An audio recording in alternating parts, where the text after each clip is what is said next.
ሁላችሁም እንደምታውቁት ሀገር በልማት ስራዎች በድንበር በሰንደቅ ዓላማ በህግ ብቻ አትገነባም። ሀገር የምትገነባው በህዝብ የጋራ ትውስታ በጋራ ስሜትና በታላላቅ የጥበብ ውጤቶች ጭምር ነው። ዛሬ እዚህ የተሰበሰብነው ሀገራችን ኢትዮጵያ ጠቢባን ልጆቿን የምትሰጠውን የላቀ ክብር ልንመሰክር ልናሳይም ነው። ሀገር ለጠቢባን ሕያው ስራዎች ምስክር ሐውልት ታቆማለች የሚለው አባባል እነሆ በተግባር ማለት ችለናል። ይህ እውነት ዛሬ በቆሙት የሀገር ባለውለታዎች ታላላቅ የጠቢባን ሐውልት በአዲስ አበባ ከተማችን ሀገርን በማቆም በኩል እናንተም ትልቅ አስተዋጽኦ አድርጓችኋል ብለን ለምርቃት በማብቃታችን እጅግ በጣም ደስ ይለናል። ክቡራትና ክቡራን፣ የጥበብ ሰው ሲያልፍ ስራው እንደ ፀሐይ የደመቀ ይኖራል። ይህ ግን ብቻ በቂ አይደለም።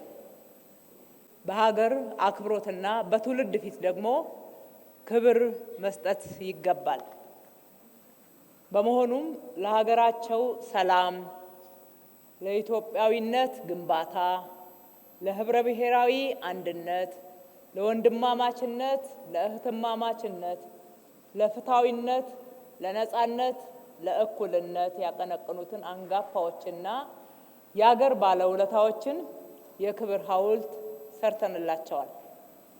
ዛሬ ሐውልት የተገነባላቸው የጥበብ ሰዎች ከስራዎቻቸው ጥቂቱን እናስታውስ እንኳን ብንል ሎሬት ጸጋዬ ገብረመድኅን በቋንቋና በፍልስፍና የገነቡት የኢትዮጵያዊነት ግንብ፣ ክቡር ዶክተር ጥላሁን ገሰሰ በዜማው የሳለው የኢትዮጵያዊነት ምስለ ስዕልና የክቡር ዶክተር መሐሙድ አህመድ በሙዚቃው ያቀነቀነው የሰላም ጥሪና የትዝታ ኃይል፣ መሐመድ አሊ ብራ እናታችን አንድ ናት ፈጣሪ ሳይለየን ማን ነው የለያየን እያለ ያሰረጸው የወንድማማችነትና የእህትማማችነት ስሜት፣ ስብሐት ገብረ እግዚአብሔር በጽሁፉ የፈታው የሰው ልጅ ውስብስብ ማንነት፣ ሃጫሉ ሁንዴሳ በዜማው በልዩ ድፍረት እንደ እሳት ያቀጣጠለው የፍትህና የነጻነት ትግል ምስጋና የምንቸረው እንጂ አቻና አምሳያ ቶሎ የምናገኝለት አይደለም።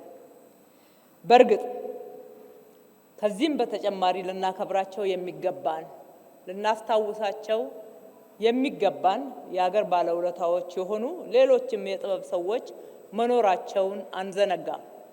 ይህ ስራ የመጀመሪያ እንጂ የመጨረሻም አይደለም። እነዚህን ጠቢባን በሐውልት ማክበር እነርሱም ብቻ ሳይሆን ጥበብ ራሷን ከፍ ማድረግ ነው ብለን እናምናለን። በዓለም አቀፍ ደረጃ ስንመለከት ታላላቅ ከተሞች ለጠቢባን የሚሰጡት ክብር የከተሞቻቸውን ውበት ብቻ ሳይሆን መንፈሳዊ ልዕልናቸውንም ያሳያል። ለምሳሌ በለንደን ለዊሊያም ሼክስፒር፣ በፓሪስ ለቪክቶር ሁጎ፣ በኒውዮርክ ለታላላቅ ሙዚቃ አቀንቃኞች የሚቆሙት ሐውልቶች ከተሞቻቸው የባህል ማንነታቸውን እንዲገልጹ አስችሏቸዋል። ዛሬ አዲስ አበባ ከተማም ያደረገችው ይሄንኑ ነው። በኮሪደር ልማትና በታላላቅ ፕሮጀክቶች ውስጥ ከተማ አስተዳደሩ ጥበብን ማዕከል አድርጓል። ይህ የመደመር ፍልስፍና ነውና የከተማችንን ውበት ከፍ ማድረግ፣ የዜጎችን ምናባዊ ልቀት መገንባትና ከተፈጥሮ ጋር እርቅ እንዲፈጥሩ ማድረግ የዚህ ዘመን የመደመር ብልጽግናዊ እሳቤ ነው። ክቡራትና ክቡራን፣ የዚህን ታላቅ ስራ ተግባርና ኃላፊነት የወሰደው የአዲስ አበባ ከተማ አስተዳደር ለጥበብና ለጠቢባን የሰጠው ክብር ከዚህ ቀደም ያልተደረገ በመሆኑ ታሪክ ሲዘክረው እንደሚኖር እናምናለን።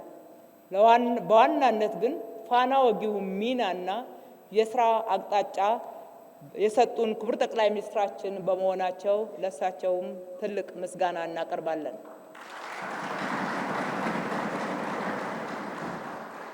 በመጨረሻም የሀገራችን ጠቢባን ከነጠላ ትርክት ይልቅ አሰባሳቢ ትርክት ላይ ብታተኩሩ፣ ከሚያጋጩና ከሚያለያዩ ትርክቶች ይልቅ የሚያቀራርቡ ስራዎችን እንዳንጋፋዎቹ ብትሰሩ፣ እንዲሁም ብዝሃነት ውበትን ከማያከብሩ እይታዎች ይልቅ የተለያዩ የሀገራችን ማንነት እውነታን በማክበር ህዝቦችንና አጠቃላይ ዜጎችን እኩል በማየትና በመውደድ የሀገርን መውደድና የትውልድን ክብር በመጎናጸፍ አይረሴ አሻራ ታተርፉ ዘንድ ወይም ደግሞ ታቆዩ ዘንድ እናስታውሳችሁ እንወዳለን።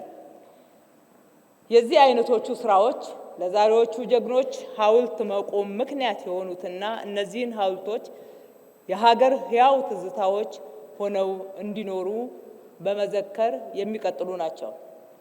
ጥበብ ሀገርን ትሰራለች፣ ሀገርም ጠቢባንን ታስታውሳለች፣ ታከብራለች። ፈጣሪ ኢትዮጵያና ሕዝቦቿን ይባርክ። እጅግ አድርጌ አመሰግናለሁ።